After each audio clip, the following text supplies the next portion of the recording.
তারপর তুই না করার পর থেকে ওকে আপন করে নিয়েছি। একদম মজা করবি না।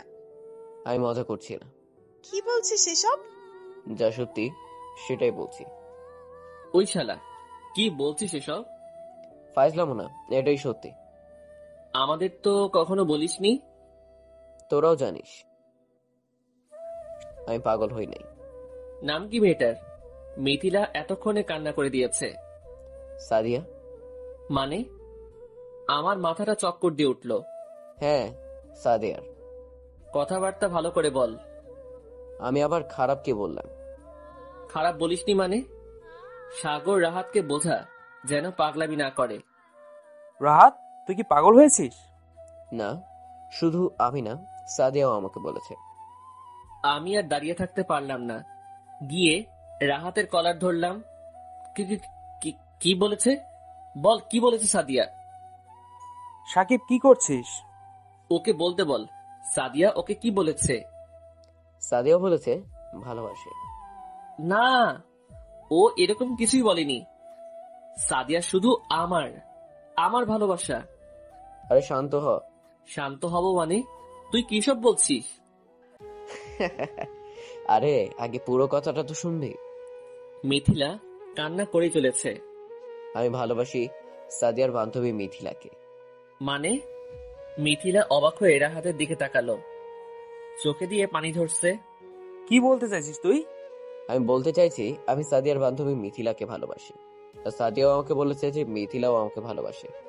এবার তো করাটা ছাড়। সাদিয়া তোকে বলেছে? আমি মিথিলার সাথে কথা না বললেও সাদিয়ার সাথে ওর সম্পর্কে সবকিছু জানতাম, আর সাদিয়াই বলেছে। তাহলে এত কাহিনী করলি কেন? সেটা মিথিলাকে একটু শাস্তি দেওয়ার জন্য। মানে? ও আমাকে থাপ্পড় মেরেছিল, সেটাকে আমি ভুলে গিয়েছি। এটা তারই প্রতিশোধ নিলাম।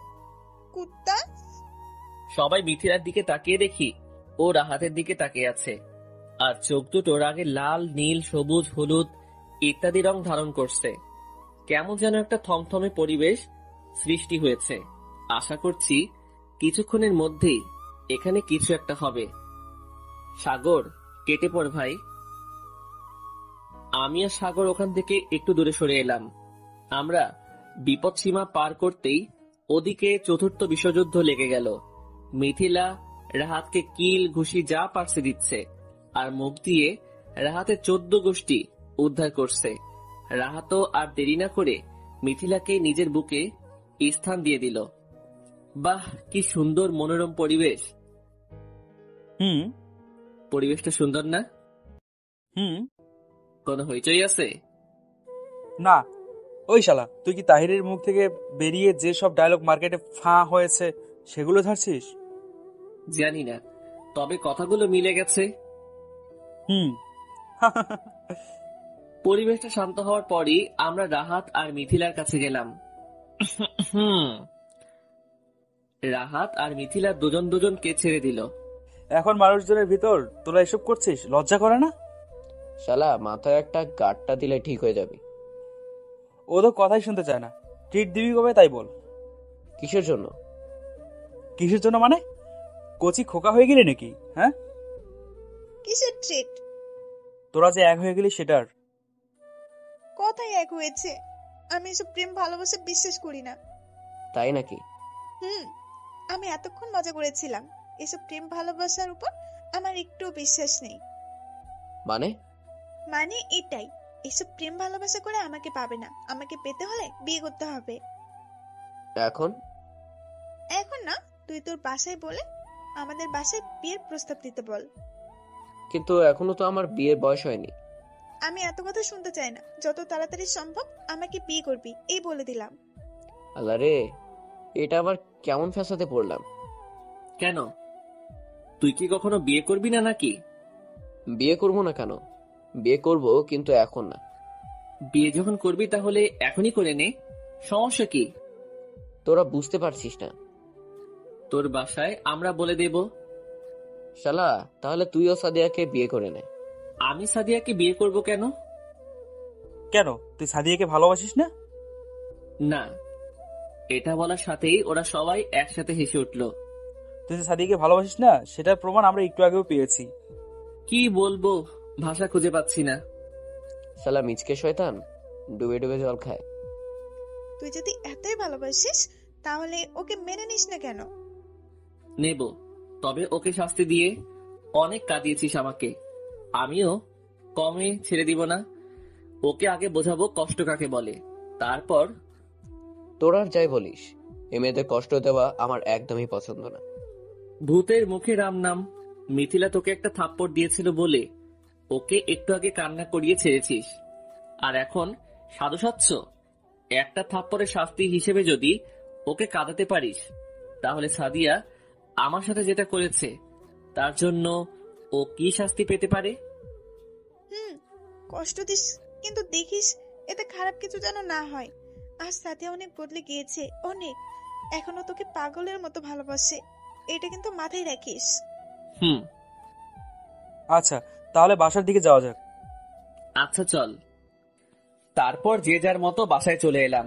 বাসায় এসে বেল দিতেই আজও সাদিয়া দরজা খুলে দিল। ওর সাথে কোনো কথা না বলে সোজা আমার রুমে চলে এলাম। কি কথাই বা বলবো, এসে রুম থেকে আর বের হলাম না। সন্ধ্যাটা রুমেই পার করলাম। কিছুক্ষণ গল্পের বই পড়ে ফোনটা নিয়ে ছাদে চলে এলাম। ছাদে এসে গেম খেলছি। একটু পরে কারো আসার আওয়াজ পেয়ে ঘুরে দেখি সাদিয়া। ও আবার এখানে কি করতে আসলো? আমি একবার দেখেই আমার ঠিক হয়ে বসে আমার মতো গেম খেলায় মনোযোগ দিলাম। সাদিয়া এসেই ছাদের এক কোণায় চলে গেল। আমি আর চোখে দেখছি যে কি করে। সাদিয়া হয়তো ভেবেছে যে আমি কিছু একটা বলবো, যে তুই ছাদে কেন এলি, এরকম কিছু। কিন্তু আমি তো কিছুই বললাম না। সাদিয়াও আমাকে দেখছে, কিন্তু কিছু বলার সাহস পাচ্ছে না। একবার হেঁটে হেঁটে ছাদের এই পাশে আসছে, আবার ও পাশে যাচ্ছে। যখন দেখলো আমি কিছুই বলছি না, তখনও নিজে থেকেই কথা বলল। কি করিস? কি করিস? দেখছিস না কি করছি? এই তো কথা ফুটেছে, তোর সাথে কথা আছে। আমার শোনার ইচ্ছা নেই। আচ্ছা, আমি কি করলে আমাকে ক্ষমা করবি? তুই এখান থেকে গেলে। মিথ্যা বলবি না। তোর কাজ আছে এখানে? আছে তো, তোর সাথে কথা বলা। তুই কি সবসময় মজা করিস? না, আমি মজা করছি না। তোর সাথে কথা বলারও কোনো ইচ্ছা নেই, আর শোনারও ইচ্ছা নেই। জানি তো, এখন তো অন্য কাউকে পেয়ে গেছিস। কি বলতে চাচ্ছিস তুই? যেটা বললাম সেটাই। তুই এখানে বকবক করার জন্য এসেছিস? যা মনে করিস। যদি এখানে থাকতে চাস তাহলে চুপ করে থাকবি, আর না হলে ছাদ থেকে নেমে যাবি। তোদের ছাদ তোরা ইচ্ছে করলে নামিয়েও দিতে পারিস। তুই চুপ করবি? তুই এরকম করিস কেন? তাতে তোর কি? আমার অনেক কিছু। আমি আর কথা বললাম না। তা মেয়েটার নাম কি? কোন মেয়েটা? এখন যার সাথে রিলেশনে আছিস। এসব আজাইরা কথা শোনার টাইম নেই, তুই যা এখান থেকে। বল না, দেখতে কেমন? আমার থেকেও সুন্দর, তাই না? এসব আজাইরা কথা বলা বন্ধ করবি? এইসব তোর কাছে আজাইরা কথা মনে হলো? তা নয় তো কি? বলো না আমাকে, আমাকে বললে সমস্যা কোথায়?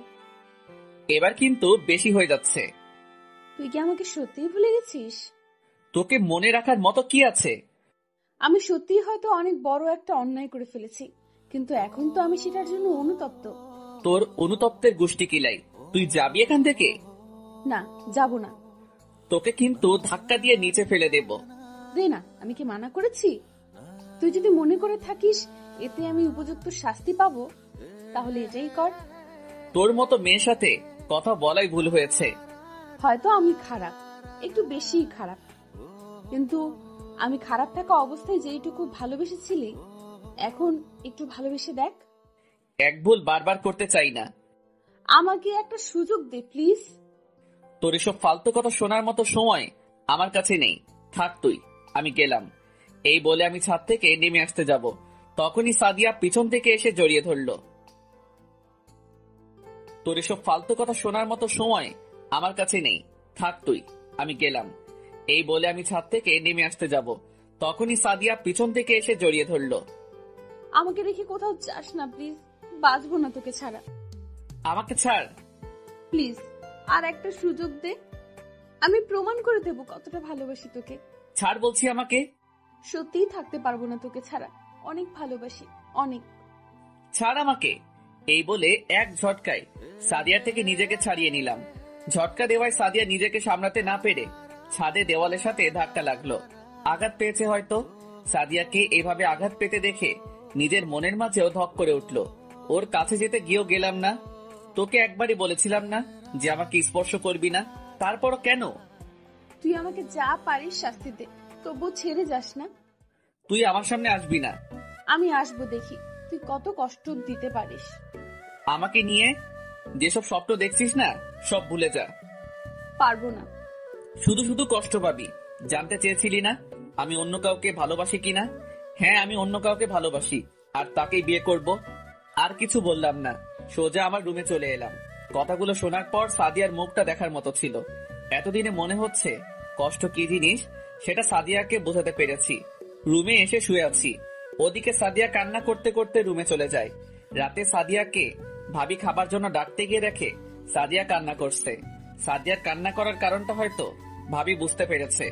ভাবি সাদিয়াকে অনেক বুঝিয়ে খাবার জন্য নিচে নিয়ে এলাম। আমিও খাবার জন্য নিচে দিলাম। সবাই যার যার মতো করে খাবার খাচ্ছি। সাদিয়ার দিকে তাকিয়ে দেখি মাথা নিচু করে শুধু ভাত নাড়াচাড়া করছে। কি ব্যাপার সাদিয়া, তুমি খাচ্ছ না কেন? এই তো খাচ্ছি আন্টি। আম্মু, একটা কথা বলার ছিল। কি? সাদিয়া আর ভাবি আমার দিকে এক দৃষ্টিতে তাকিয়ে আছে। ওরা হয়তো ভেবেছে আমি সাদিয়াকে নিয়ে আম্মুর কাছে কিছু বলবো। আমি কাল আপুদের বাসায় যাব। হঠাৎ তোর আপুদের বাসায়? আগে যেতে বললেও তো যেতে চাইতি না। এমনি অনেকদিন যাওয়া হয় না, তাই ভাবলাম এখন কলেজও নেই, একটু ঘুরে আসি। আচ্ছা যাস, কখন যাবি? একটু সকাল সকালই যাব। আচ্ছা, আমি তোর আব্বুকে বলে রাখবো। আবার খাওয়ায় মন দিলাম, কিন্তু সাদিয়ার দিকে চোখ পড়তে দেখি খাওয়া বাদ দিয়ে আমার দিকে তাকিয়ে আছে, আর চোখে পানি টলমল করছে। ওর আবার কি হলো? আমি চুপচাপ খাওয়া শেষ করে উঠে রুমে চলে এলাম। রুমে এসে একটু আপুর কাছে ফোন দিয়ে জানিয়ে দিলাম। একটু পরে ভাবি আসলো আমার রুমে। ভাবি, তুমি? আসলাম। বসো এখানে। ভাবি এসে আমার পাশে বসলো। হয়তো কিছু বলতে চাইছে। কিছু বলবে? না, কি বলবো? তা কাল কখন যাবি? খাবার টেবিলই তো বললামই যে সকালে যাব। ও হয়তো খেয়াল করেনি। তা তোর কিছু গোছানো লাগবে নাকি? না, তেমন কিছু লাগবে না। আর আমি তো বেশি দিন থাকবো না, শুধু অল্প কিছু জামা কাপড় নেব। ও। ভাবি আরো কিছুক্ষণ আমার পাশে বসে থেকে চলে গেল। হয়তো সত্যি কিছু বলতে চেয়েছিল, কিন্তু সাহস হয়ে ওঠেনি। আমিও আর যেচে কিছু শুনতে গেলাম না। হয়তো সাদিয়ার ব্যাপারে কিছু শুনতে চেয়েছিল। যাই হোক, আর কিছু না ভেবে ঘুমিয়ে গেলাম। পরের দিন সকালে ঘুম থেকে উঠে দেখি দুটো মায়াবী চোখ আমার দিকে পলকহীন ভাবে তাকিয়ে আছে। এটাই সেই চোখ যার মায়ায় অনেক আগে জড়িয়েছি। অনেক আগেই এই চোখের গভীরে নিজেকে হারিয়েছি। হ্যাঁ, এটাই সাদিয়া। কিন্তু এত সকালে আমার রুমে কেন? আমি মাথাটা একটু উঠিয়ে, তুই তুই এখানে কেন? তুই সত্যি আপুদের বাসায় যাবি? রাতে শুনতে পাসনি? আমার জন্য চলে যাচ্ছিস, তাই না? তোর জন্য যাব কেন? আমি তোদের বাসায় এসে রয়েছি, তোকে বিরক্ত করছি, এর জন্য আমার থেকে মুক্তি পাবার জন্য চলে যাচ্ছিস? তুই যেটা মনে করিস। আমাকে কি একটাবার সুযোগ দেওয়া যায় না? সকাল সকাল মুডটা নষ্ট করিস না, যা রুমে যা। আমি কি এতটাই খারাপ হয়ে গিয়েছি? তুই যাবি এখান থেকে? না গেলে কি করবি? থাপ্পড় দিয়ে দাঁত ফেলে দেব। দে না দে, এতে যদি তুই শান্তি পাস দে। আমার হাত টেনে ওর মুখে আঘাত করছে। যা এখান থেকে, আমাকে একটু শান্তিতে থাকতে দে। আমি তো তোর অশান্তির কারণ, তাই না? হ্যাঁ, তোকে দু চোখে দেখতে ইচ্ছে করে না। দেখতে হবে। তুই যত দূরে ঠেলে দিবি তত পাশে পাবি। তোর এসব ভাওতাবাজি কথা বাদ দিয়ে অন্য রাস্তা দেখ। অন্য রাস্তায় দেখব। আমি তোকে না পেলে অন্য কাউকে পেতে দেব না। আর তুই বললি না যে একটা মেয়েকে ভালোবাসিস, ওই মেয়েকে যদি আমি পাই দেখিনিস তুই। কোনো দিনও পাবি না। তোর যা ইচ্ছা করতে পারিস, তবে একটা কথা শুনে রাখ, এরপর যদি তোর করা কোনো কাজের জন্য আমার অথবা আমার পরিবারের উপর কোনো প্রভাব পড়ে, তবে তুই দেখে নিস আমি কি করতে পারি। সাদিয়া আর কোনো কথা না বলে চোখের পানি মুছতে মুছতে রুম থেকে বেরিয়ে গেল। আমি উঠে ফ্রেশ হয়ে নিলাম। আজ আপুদের বাসায় যাব অনেকদিন পর। ফ্রেশ হয়ে নিচে এসে দেখি খাবার রেডি আছে। সাদিয়া সোফায় বসে মোবাইল চাপছে। আমি টেবিলে বসতেই ভাবি খাবার বেড়ে দিল। খাবার শেষ করে আম্মুকে বললাম কিছু টাকা দিতে, আর আমি রুমে এসে তৈরি হয়ে নিলাম। অল্প কিছু কাপড় নিলাম ব্যাগে। আর দেরি করব না, নিচে এসে আম্মুর থেকে টাকা নিয়ে আম্মু আর ভাবিকে বলে বেরিয়ে এলাম। বের হবার সময় সাদিয়ার মুখটা দেখার মতো ছিল। যাই হোক, আর দেরি না করে রওনা দিলাম আপুদের বাসার উদ্দেশ্যে। অনেকক্ষণ গাড়িতে থাকার পর অবশেষে আপুদের বাসায় এসে পৌঁছালাম। বাসার সামনে এসে বেল দিতেই তন্নি এসে দরজা খুলে দিল। তন্নি হচ্ছে আপুর মেয়ে। কেমন আছো মামা? মামা তুমি? আমি তো তোমাকে চিনতেই পারছি না। তাই নাকি? তুমি তো অনেক বড় হয়ে গিয়েছো। তোমার আম্মু কোথায়? আম্মু তো রান্না ঘরে। ভেতরে এসো। কে এসেছে? মামা এসেছে। রান্নাঘর থেকে বেরিয়ে এলো। কেমন আছিস আপু? ভালোই আছি। তুই কেমন আছিস? এই তো চলছে কোন রকম। তোকে তো চিনতেই পারছি না। তুই এত সুন্দর হলি কবে রে? কোথায় সুন্দর? এখন তো বলবি। আচ্ছা যা, তন্নির দাদু দাদির সাথে কথা বলে আয়। আর অল্প একটু সময় লাগবে রান্না শেষ হতে। কোথায় ওনারা?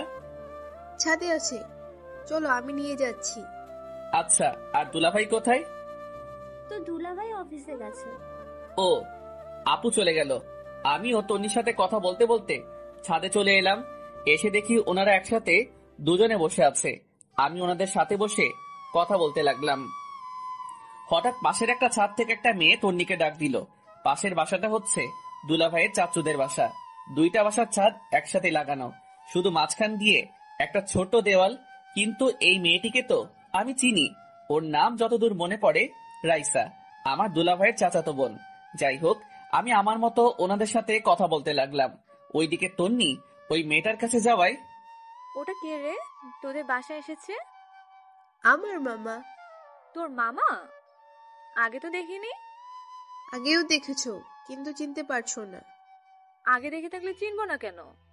এটা হচ্ছে সাকিব মামা। সাকিব মানে? ও আবার এত মোটা হলো কবে? হয়েছে এতদিনে। আচ্ছা যা, আমি দুপুরে তোদের বাসায় যাব। কেন? কাজ আছে তাই। জানি না কি কাজ। বল কি কাজ? বলা যাবে না। তারপর তন্নি আবার আমাদের কাছে চলে আসলো। আমিও ওর দাদা দাদিকে বলে নিচে চলে আসলাম। নিচে আসতেই আপু তন্নিকে বলল আমাকে একটা রুম দেখিয়ে দিতে। তন্নি একটা রুম দেখিয়ে দিল। আমি রুমে এসে ফ্রেশ হয়ে বিছানায় শরীরটা এলিয়ে দিলাম। কিছুক্ষণ রুমেই পার হয়ে গেল। আবার সাদিয়ার কথা মাথায় ঘুরপাক খাচ্ছে। আবার কখন কি করে বসে তা আল্লাহ জানে। আমি আর রুম থেকে বের হলাম না। দুপুরে আপু আসলো খাওয়ার জন্য ডাকতে। আমিও নিচে গিয়ে দেখি সবাই আছে, শুধু দুলাভাই বাদে। তন্নি আর রাইসা সোফায় বসে টিভি দেখছে। আমি গিয়ে টেবিলে বসলাম। আপু খাবার বেড়ে দিচ্ছে। এত খাবার? কোথায় এত খাবার? তন্নি খেয়েছে? না। মামা আসো, খেয়ে যাও। আসছি। রাইসা তুইও আয়। না ভাবি, তোমরাই খাও। তোমার ভাইও তো শুধু তন্নিকেই ডাকলো, আমাকে বললো না।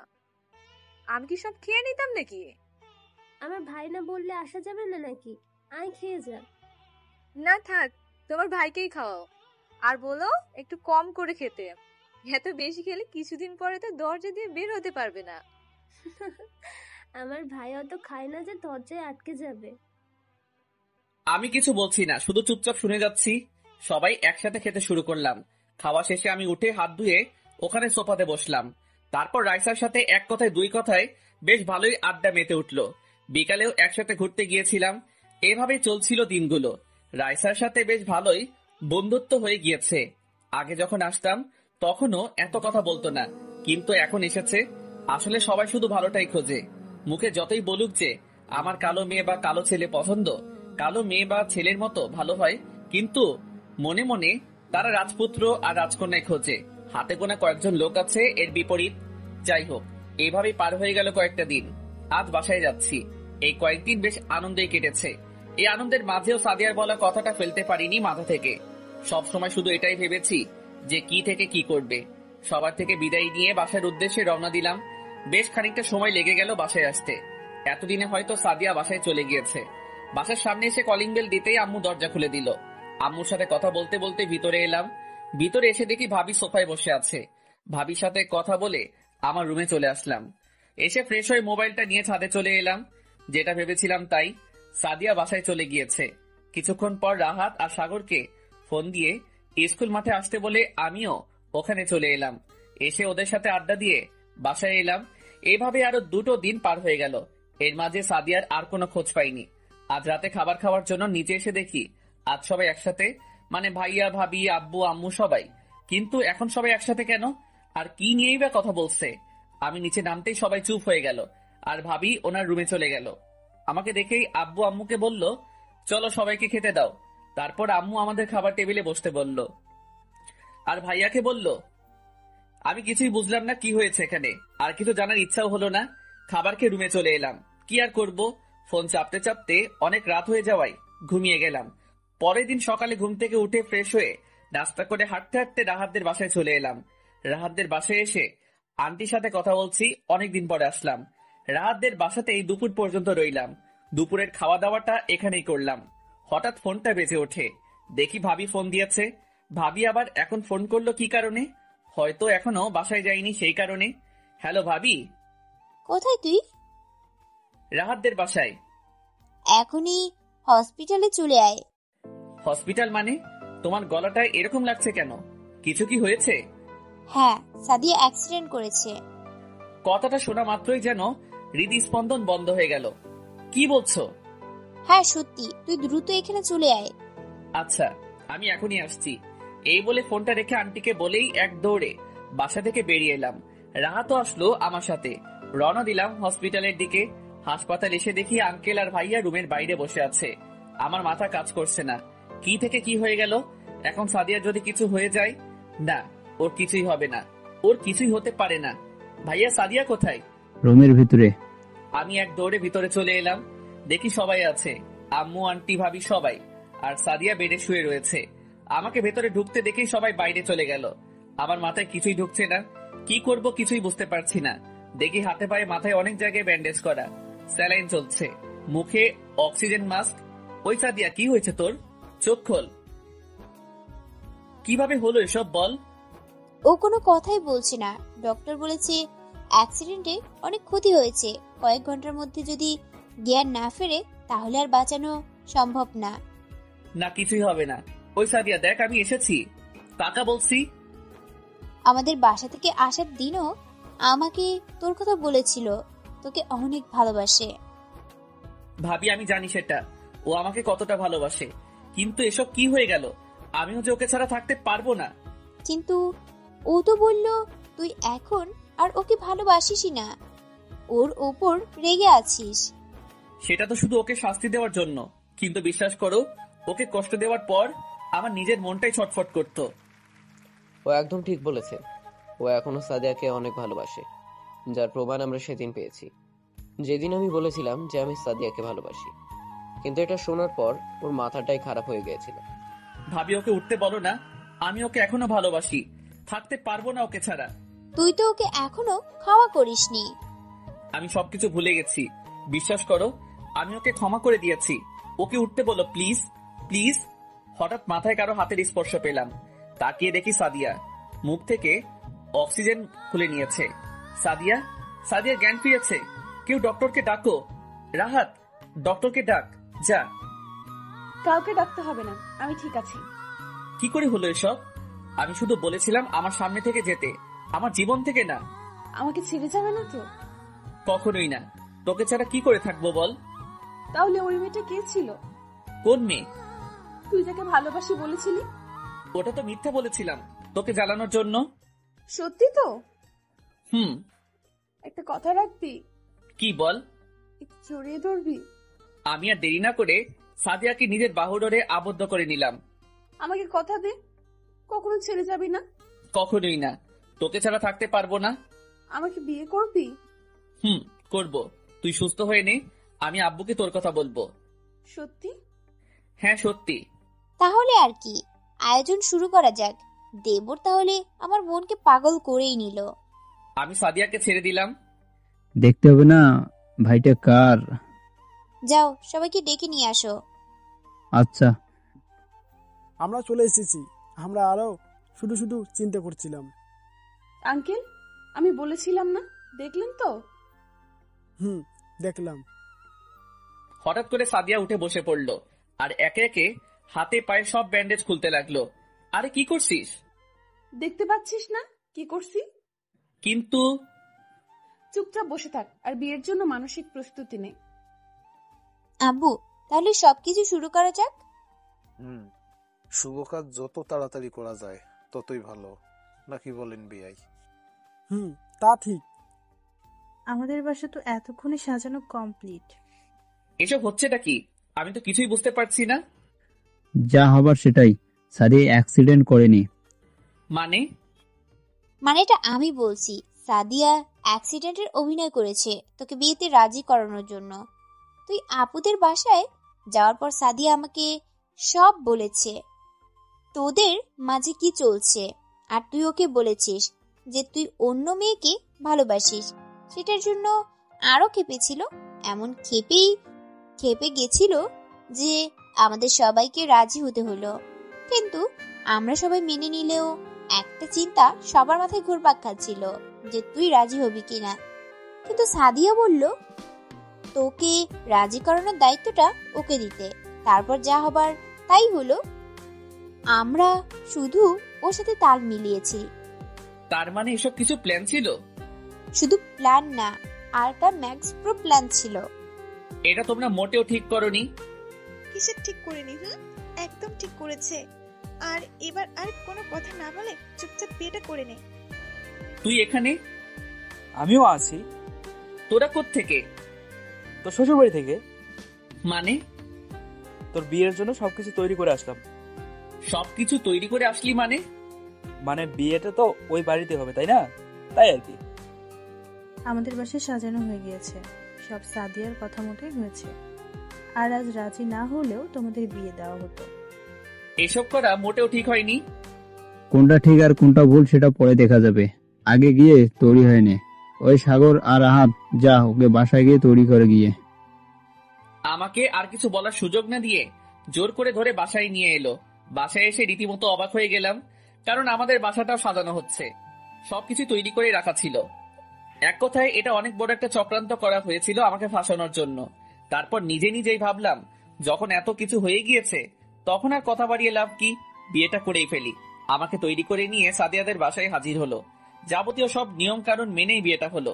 শেষমেশ সব ঝামেলা মিটিয়ে সাদিয়াকে নিয়ে আমাদের বাসায় চলে এলাম। রাতে সাগর আর রাহাতের সাথে ছাদে বসে কথা বলছি। তোর ব্যাপারটা তো ক্লিয়ার হয়ে গেল, এখন আমরা কি করব? তুইও মিথিলাকে বলে একটা প্ল্যান করে তোর আর ওর বাসার লোককে রাজি করিয়ে নিবি। শালা, এটা যদি সব জায়গায় খাটতো তাহলে তো হয়ে যেত। তোরা প্ল্যান করে করে বিয়ে কর, আর আমি প্ল্যান করি কিভাবে সিঙ্গেল থাকা যায়। আচ্ছা, অনেক রাত হয়েছে, এখন নিচে যাওয়া যাক। তোমার তো তর্স হইছে না, এখন তো নিচে যাবাই। তোদের হলে তোরা বুঝতে পারবি। চল, আমাদেরও বাসায় যেতে হবে। আজ যাওয়া লাগবে না, কাল সকালে উঠে যাস। না রে, আমরা না হয় কাল আবার এসে দেখে যাব তুই ঠিক আছিস কিনা। কেন, আমার আবার কি হবে? না মানে দেখা গেল আজ রাতে একটা আশ্চর্য ঘটনা ঘটে গেল। কি? না রে থাক, অত বোঝাতে গেলে আমরাই পরিবর্তন হয়ে যাব। তারপর আর কি, চলে এলাম আমার রুমের সামনে। নিজের রুমে ঢুকতে নিজেরই আনইজি মনে হচ্ছে। শেষমেশ ঢুকে গেলাম। আমি ঢুকে দরজাটা লক করে সামনে এগোতেই সাদিয়া এসে সালাম করলো। এত দেরি করলি কেন? সাগরদের সাথে কথা বলছিলাম। আমি কখন থেকে বসে আছি একা একা, চল এখন। আমি তোর স্বামী, আর তুই আমাকে তুই করে বলছিস? তুই তো তুই করেই বলেছি। আচ্ছা, আর তুই তোকারি না করে এখন থেকে তুমি করে বলবো। আয় এখন বিছানায়। এই যে একটা বালিশ হাতে নিয়ে সোজা এভাবে ছুঁড়ে মারতে হয় সোফায়। আরে আমি ঘুমাবো কিসে? এই যে একটা বালিশ আছে এইটা। তাহলে তুমি কোথায় ঘুমাবে? এই যে তোমার বুকে। আরে কাতুকুতু লাগে তো। রিয়েলি? আচ্ছা চলো শুয়ে পড়ো। আমি শুয়ে পড়লাম। সাদিয়াও এসে আমার বুকে মাথা রেখে শুয়ে পড়লো। আমাকে আর কষ্ট দেবে না তো? কখনো না। ছেড়ে যাবে না তো? মৃত্যুর দিন অবধি না। আচ্ছা তুমি থাকো, আমি লাইট অফ করে আসছি। লাইট অফ করবে কেন? আচ্ছা লাইট জ্বালিয়ে ঘুমাবো নাকি? থাক না আজ। না থাকবে না। সাদিয়া গিয়ে লাইট অফ করে দিয়ে আসলো। আরে আরে কি করছো? আমার কাতুকুতু লাগছে। তোমার সব কাতুকুতু আজ বের করবো। সাদিয়া আমার সত্যি কাতুকুতু লাগছে। আরে এভাবে আমার উপর উঠলে তো আমার দম বন্ধ হয়ে যাবে। কিছুই হবে না। স্যার থাক ভাই, আপনাদের আর কিছু দেখতে হবে না। আমিও আর কিছু বলতেও পারবো না। ওরা যাক ওদের কাতুকুতুর দেশে, আমরা বাংলাদেশে ভালো আছি। তবে আপনিও বিয়ে করে জিতে নিতে পারেন কাতুকুতু যাওয়ার টিকিট। সিঙ্গেলরা ওখানে সাপোর্ট করে না।